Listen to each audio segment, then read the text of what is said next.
coming from, I guess, a person that doesn't really follow Canadian politics too much. I'm too busy following American politics, I guess, like everyone else.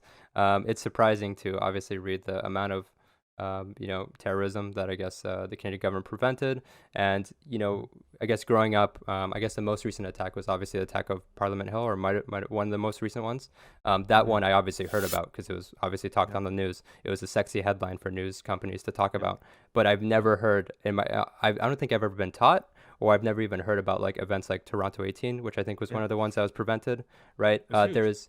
There is one that was mentioned. It wasn't Parliament, but somewhere in BC in my own province. Another, In Victoria, or in Canada Victoria. Day 2013. It was Hmm. a plot to explode pressure cooker bombs, which the couple that put them there had learned lessons from the Boston Marathon attack Hmm. in April of 2013, and they plotted to bomb Canada Day when all the families were on I've been at the BC legislature. It's a beautiful building. It's got this beautiful grounds, and they were scheduled to detonate in the middle of the afternoon on Canada Day.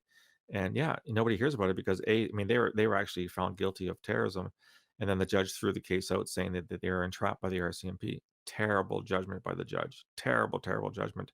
But it is what it is. I- You know, you talk about sort of Canadians being naive. Let me go one step further. So last October was the 50th anniversary of the October crisis. This was when then Prime Minister Pierre Trudeau, declared martial law.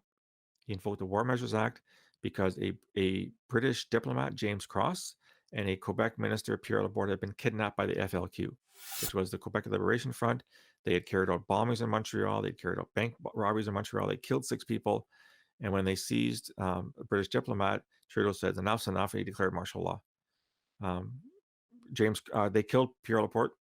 James Cross was rescued, and the whole FLQ kind of fell apart then. Last October was the 50th anniversary.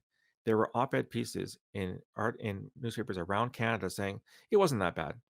The government overreacted. The FLQ wasn't a threat. They killed 6 people. They wounded 200 people with bombings in Montreal that began in 1963 and continued for 7 years. And the people saying in hindsight, no, no, they weren't serious. They should have Yeah, been left alone. that just seems ridiculous to me because I feel like if that happened today or within this year, I feel like that'd be a major news story, or at least people would be Yeah. talking about it way more. I mean, that even those numbers, because I haven't obviously studied the October crisis. I've only looked into it very minor, because again, another thing that I haven't been taught, at least in Mm-hmm. my high school. Yeah, if I just heard those numbers, and it's like if something like that happened this year, I think everywhere around the world people would be talking about it. If members of parliament were being kidnapped, if hundreds of people were getting wounded. I mean, yeah. I mean, we obviously, I would say probably even the shooting you mentioned in Parliament, the last one. Obviously, I forget his name, but I feel like that probably even got like pretty good news coverage. Yeah. And Well, obviously, yeah. but bear in mind too, you're a product of the post 9/11 era, right? I mean, so what year were you born in? 99. Okay, well you were 2 years old. Okay, so I mean, my eldest daughter was 12 on 9/11, Mm, and actually I did a podcast with her, and I asked her what she remembered from that day. mm, She was in grade 8 or grade 9, I think, at the time, yeah. grade 8 probably, and so a lot has changed since 9/11. I mean, that single act of terrorism, 3,000 people dead, really changed everything in terms of how people viewed terrorism.